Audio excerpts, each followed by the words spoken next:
तो दुनिया में 7 वंडर्स हैं और उनमें से एक ताजमहल भी है। और ये जो ताजमहल है, क्या ये वही ताजमहल है जो शाहजहां ने बनाया था, या फिर ये तेजो महालया है जो कि एक हिंदू मंदिर हुआ करता था?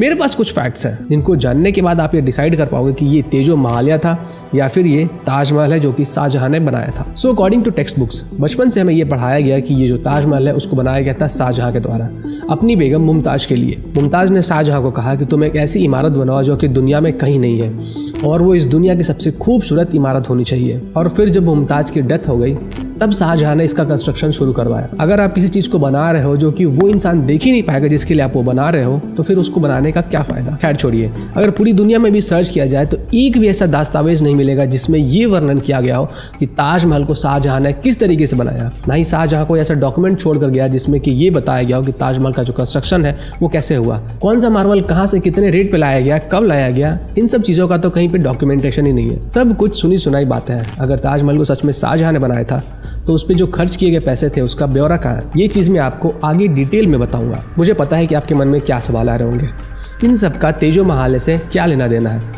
तेजो महालया से इन सब का लेना देना है, तभी तो ये वीडियो मैं लेकर आया हूँ। जिस तरीके से मैथ्स के सॉल्यूशन को सॉल्व करने के अलग अलग तरीके मौजूद हैं, उसी तरीके से हिस्टोरिकल बिल्डिंग और हिस्टोरिकल प्लेसेस को प्रूव करने के अलग अलग तरीके मौजूद हैं। Famous French diamond merchant Tavernier जब इंडिया आए थे तो उन्होंने अपने बुक में कहा था कि जो ताजमहल है उसकी जो स्कैफोल्डिंग्स है, जिसको कि हिंदी में हम लोग मचान भी कहते हैं, उसको बनाने में जो खर्च हुआ था वो टोटल ताजमहल के बनाने के खर्च से ही ज़्यादा है। बट ये कैसे हो सकता है? ताजमहल के एक छोटे से हिस्से का खर्च पूरे ताजमहल को बनाने के खर्च से ज़्यादा कैसे हो सकता है? ये तो तभी हो सकता है जब ताजमहल पहले से बना हुआ हो और बाद में उसमें कुछ मॉडिफिकेशन किया गया हो, और वो भी भारी मात्रा में, जिससे ये साबित होता है कि शाहजहां ने ताजमहल के ऊपर जो कुरान की आयतें लिखवाई थी, जिनको कार्व करवाया था, वो बाद में किया गया था ताकि वो एक इस्लामिक आर्किटेक्चर दिखे, इस्लामिक मॉन्यूमेंट दिखे। और ऐसा ही सेम काम ध्रुव स्तंभ यानी कि कुतुब मीनार में भी किया गया था। और ये चीज़ें तो कुतुब मीनार के पास जो बोर्ड लगा हुआ है उसमें भी लिखा हुआ है कि एक हिंदू मंदिर को तोड़कर कुतुब मीनार बनाया गया था। कुतुब मीनार पर मैंने जनवरी 2021 में वीडियो बनाया था, लेकिन वो जो वीडियो है अभी यूट्यूब के ऊपर अवेलेबल नहीं है और उसका जो बैकअप है वो भी मेरे पास नहीं है, क्योंकि मेरे पीसी के ऊपर रैंसमवेयर अटैक हुआ था, जिसके कारण वो जो पूरा फाइल है बैकअप का वो इनक्रिप्ट हो चुका है। वैसे मैं ट्राई करूंगा कि वो जो वीडियो था उसको मैं वापस से बनाऊं और फिर से यूट्यूब के ऊपर अपलोड करूं। जब इतिहास के पन्नों को पलटा जाता है तो इतिहास में दबे कुछ ऐसे रहस्य बाहर आते हैं जिनके बारे में किसी ने कल्पना भी नहीं की होगी।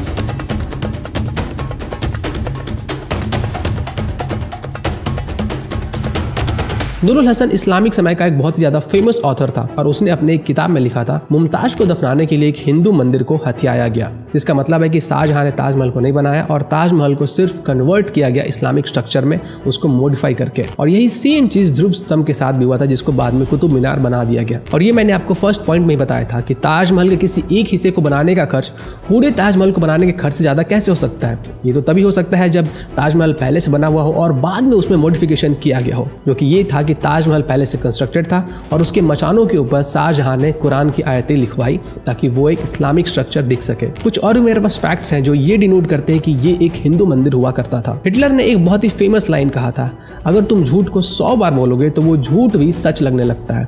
और ताजमहल के केस में भी यही हुआ, कुतुब मीनार के केस में भी यही हुआ था। ताजमहल में एक नौबत खाना भी है। नौबत खाना का मतलब होता है म्यूजिक रूम, और इस्लाम में म्यूजिक तो प्रोहिबिटेड है, और एक कब्र के बगल में म्यूजिक रूम का होना, इस बात का कोई सेंस ही नहीं निकलता है।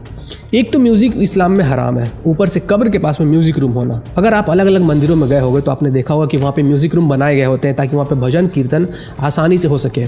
वहाँ का जो स्ट्रक्चर होता है वो आवाज़ गूंजने वाला जैसा होता है। ये हमारे हर एक मंदिर में मिलता है। आप किसी भी एंसेंट हिंदू मंदिर में चले जाओ, वहाँ पे आपको ऐसे स्ट्रक्चर्स देखने को मिलेंगे, क्योंकि सेम स्ट्रक्चर ताजमहल का भी है। आप किसी कब्र के बगल में म्यूजिक रूम क्यों बनाओगे? वो इंसान वहाँ पे संगीत सुनने नहीं गया है, वो इंसान वहाँ पे रेस्ट करने गया है। शाहजहां और मुमताज की जो कब्र है वो 4th फ्लोर पे है, जो कि इस्लाम के अंदर हराम है। इस्लाम के अंदर जो कब्र बनाई जाती है वो ज़मीन के अंदर होती है, ना कि 4th फ्लोर के ऊपर। शाहजहां जो कि एक कट्टर इस्लामिक रूलर था, वो इतनी सारी गलतियां कैसे कर सकता है? पॉसिबल ही नहीं है। ये तो तभी हो सकता है जब पहले से बने बनाए हुए मॉन्यूमेंट के अंदर उनको दफनाया जाए। ताजमहल का जो मेन टॉम्ब है उसके ऊपर अगर आप लोग ध्यान से देखते हो तो वहाँ पे आपको कलश और नारियल का आकार दिखेगा। अब ये जो नारियल और कलश का सिंबल है ये इस्लाम में कब से होने लगा?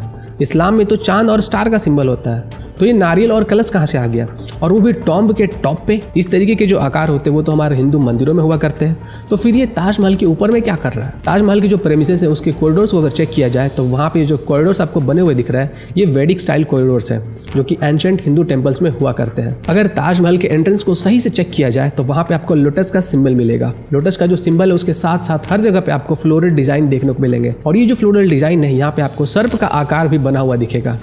अब ये तो हमारे शिव जी के टेम्पल में हुआ करता है, और ये सब तो इस्लाम के अंदर हराम है। एंट्रेंस पे लोटस का सिंबल होना, हर जगह पे फ्लोरल डिजाइन होना, सर्प का आकार होना, ये सब किसी के कब्र में कब से होने लगा। ये सब के सब एक एक चीज इस्लाम के अंदर हराम है, प्रोहिबिटेड है। फिर ये ताजमहल में कैसे उपलब्ध है। अगर ताजमहल के आप चक्कर लगाओगे तो हर तरफ आपको हाथी के आकार देखने को मिलेंगे जो कि गणेश जी की मूर्ति है। आपने भी देखा होगा कि हमारे जो हिंदू मंदिर होते हैं उनके एंट्रेंस पे गणेश जी का जो आकार होता है वो बनाया जाता है। ताजमहल के अंदर और भी जो कार्विंग्स किए हुए हैं उसमें अगर ध्यान से देखा जाए तो वहाँ पे धतूरे का फूल दिखाई देता है जो कि ओम का आकार बनाता है। धतूरे का जो फूल होता है वो तो शिव जी के ऊपर चढ़ाया जाता है, शिव जी के मंदिर में होता है। तो फिर ये एक कब्र में क्या कर रहा है, और ये ओम तो हिंदुइज्म का सिंबल है, तो ये इस्लाम में कब से कार्व किया जाने लगा, इस्लामिक मॉन्यूमेंट्स में ये कब से कार्व किया जाने लगा, और वो भी कट्टर इस्लामिक रूलर शाहजहां के बीवी के मकबरे के एंट्रेंस पे।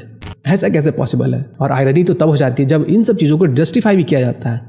ताजमहल के अगर आप वेबसाइट पर जाओगे तो वहाँ पे अलग से मेंशन किया हुआ है कि ये जो ताजमहल है इसके अंदर बहुत सारे हिंदू सिंबल्स देखने को मिलते हैं, क्योंकि ये जो ताजमहल बनाया गया था वो हिंदू वर्कर्स ने बनाया था, इसलिए वहाँ पे बहुत सारे हिंदू सिंबल्स दिखते हैं। अरे ऐसा कैसे। इसका मतलब तो ये हुआ कि इंडिया के अंदर जितने भी मस्जिद बनाए गए हैं और उसमें अगर कंस्ट्रक्शन करने वाले हिंदू थे तो सब जगह पे ओम लिख देना चाहिए था, हर जगह पे स्वास्तिक बना देना चाहिए था, हर जगह पे लक्ष्मी गणेश जी की मूर्तियां बना देनी चाहिए थी, है ना। और शाहजहां जो कि एक कट्टर इस्लामिक रूलर था उसने इन वर्कर्स को फ्री हैंड भी दे दिया कि तुम्हें जो मर्जी आए, जो सिंबल आए वो तुम बना दो। ऐसा प्रतीत होता है कि शाहजहां को सेक्युलरिज्म का सीईओ बनना था, इसलिए उसने अपने हिंदू वर्कर्स को कहा कि इस ताजमहल पे तुम्हें जो आकार मिले वो बना दो, जो डिज़ाइन मन करे वो बना दो। तो उन लोगों ने ओम बना दिया, गणेश जी की मूर्ति बना दी, सांप बना दिया, धतूरे का फूल बना दिया। Transaction society of archaeological society of Agra में लिखा हुआ है कि शाहजहां सबसे ज़्यादा क्रूअल इस्लामिक रूलर था। वो इतना ज़्यादा क्रूअल था कि जितने भी हिंदू साधु होते हैं उनको अपने दरबार में बुलाता था और अपने दरबार में बुला के उनको ज़बरदस्ती इस्लाम में कन्वर्ट होने के लिए फोर्स करता था, और जो लोग कन्वर्ट नहीं होते थे वो उनके हाथ पैर को कुचलवा देता था, कटवा देता था। शाहजहां तो इतना ज़्यादा क्रूअल था कि उसने अपने बेटी को शादी नहीं करने दिया और अपनी बेटी का ही इस्तेमाल अपने लस्ट को पूरा करने के लिए करता था। अगर इस ताजमहल को यमुना रिवर की तरफ से देखा जाए तो क्लियरली देखा जा सकता है कि ताजमहल और ताजमहल के बगल वाले जो बिल्डिंग्स हैं उनके टॉम्ब व्हाइट मार्बल्स बनाया गया है और बाकी का जो पूरा स्ट्रक्चर है वो रेड सैंडस्टोन से बनाया गया है। देखने से ही ऐसा पता चलता है कि ये जो पूरा का पूरा ताजमहल का बिल्डिंग है इसको व्हाइट मार्बल से ट्राई किया गया मॉडिफाई करने का। ताजमहल के अगर नीचे वाले हिस्से को देखा जाए तो यहाँ पे आपको एक डोर दिखेगा, और इस डोर को बाद में आर्कियोलॉजिकल सर्वे ऑफ इंडिया ने बंद कर दिया था। वो क्यों किया था आपको पता है? क्योंकि 1974 में एक अमेरिकन आर्कियोलॉजिस्ट मार्वल मिन्स आए थे, और वो जब इंडिया आए तो उन्होंने इसका एक फ़ोटो लिया, और फोटो लेने के बाद उस दरवाजे का एक छोटा सा टुकड़ा लेके गए। उसकी जो कार्बन डेटिंग थी वो चेक किया गया। वो जो कार्बन डेटिंग था वो ताजमहल का जो बनाया गया था उससे भी पहले का था। अब ये तो कोई भी समझ सकता है कि उस दरवाजे का जो कार्बन डेटिंग है वो ताजमहल के बनने के कई सौ साल पहले का है, तो फिर ताजमहल को शाहजहां ने कैसे बनाया? अगर मैं ये कहूँ कि शाहजहां ने कभी एक्सेप्ट ही नहीं किया कि मैंने ताजमहल को बनाया था, तो क्या आप मेरा विश्वास करोगे? ये चीज़ मैं आपको आगे डिटेल में समझाता हूँ। आर्कियोलॉजिकल सर्वे ऑफ इंडिया ने इस गेट को कंक्रीट और ब्रिक से ढक दिया ताकि इसके बारे में और भी किसी को पता ना लग सके, और बाकी के जितने भी गेट थे उन सबको बंद कर दिया गया, सबको कंक्रीट और ब्रिक से ढक दिया गया। अगर ताजमहल का जो एरियल व्यू है वो निकाला जाए तो इसमें साफ पता चलता है कि जो ताजमहल है वो रेड सैंडस्टोन से बनाया गया था और बाद में इसको व्हाइट मार्बल से मॉडिफाई करने की कोशिश की गई है। आसपास के जो बिल्डिंग्स है उनको भी आप देख सकते हो, वो सब के सब रेड सैंडस्टोन से बने हैं, और उनकी जो टॉम्ब है वो व्हाइट मार्बल से बनाया गया ताकि ये सभी के सभी एक ही समय के बनाए हुए दिखे। ताजमहल के जो पिलर्स हैं उनके कुछ फोटोज इंटरनेट पर वायरल हुए थे। उन फोटोज में आप देख सकते हो कि ये अष्टकोण स्तंभ है, और ये जो अष्टकोण स्तंभ है ये हिंदू आर्किटेक्चर में होते हैं, ये हमारे जो मंदिर होते हैं उनमें होते हैं, और ये जो अष्टकोण स्तंभ है ये ताजमहल के बाकी के जो पार्ट है उनमें भी दिखाई पड़ता है। तो फिर ये एक इस्लामिक स्ट्रक्चर में कैसे पहुंच गया? ताजमहल के प्रेमिसेस में एक गौशाला भी है। कोई किसी मकबरे में गौशाला क्यों बनाएगा? गौशाला तो हमारे मंदिरों में हुआ करता है। ताजमहल का जो मैप है उसका एक ब्लूप्रिंट मैं आपको दिखाता हूँ। ताजमहल के इस मैप में आप देख सकते हो कि ये जो पूरा मैप है ये बनाया गया था मंदिर के लिए। इसका जो वास्तु है वो मंदिर के हिसाब से ही बनाया गया है, मंदिर के लिए ही परफेक्ट है। इसकी बिल्डिंग अष्टकोणीय है और 7 मंजिला है। 2 सेम दिखने वाले बिल्डिंग्स बनाए गए हैं जो कि 7 मंजिला है। अष्टकोणीय बिल्डिंग, 7 फ्लोर होना, ये सब रामायण की अयोध्या की याद दिलाता है। अब्दुल हामिद लाहौरी ने बादशाहनामा लिखा और ये जो बादशाहनामा है वो शाहजहां के रूलिंग पीरियड के ऊपर लिखा गया है और इसको लिखने के लिए खुद शाहजहां ने अब्दुल हामिद लाहौरी को पटना से बुलाया था और अब्दुल हामिद लाहौरी के द्वारा लिखी गई इस बादशाहनामा में आप पढ़ सकते हैं। यहाँ पे लिखा हुआ है, महान नगर के दक्षिण में भव्य सुंदर हरित उद्यान से घिरा हुआ, जिसका केंद्रीय भवन जो राजा मान सिंह के प्रासाद के नाम से जाना जाता था, अब राजा जय सिंह जो कि मान सिंह का पौत्र था के अधिकार में था।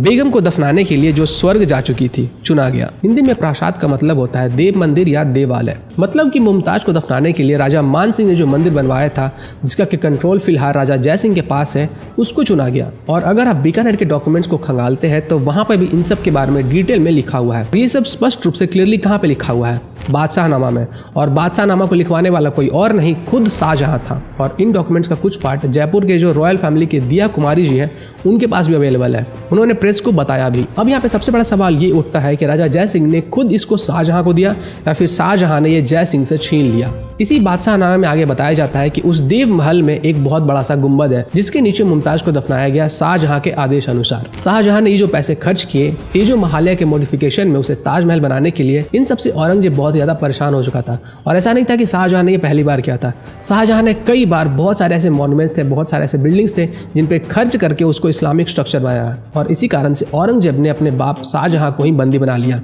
ताकि वो ये जो फिजूल की खर्चे हैं वो ना कर पाए। कई सारे फैक्ट्स और भी अवेलेबल हैं, लेकिन उन सब को एक ही वीडियो के अंदर कवर करना बहुत ही ज़्यादा मुश्किल है, वीडियो बहुत ज़्यादा लंबा हो जाएगा। इतने सालों से हमसे सच छिपाया गया। और ऐसा नहीं कि ताजमहल एक पहला ऐसा मॉन्यूमेंट है, कितने सारे जो हमारे मंदिर थे, हमारे मॉन्यूमेंट थे, उन सब को ऐसे ही मॉडिफाई करके अपना नाम दिया गया।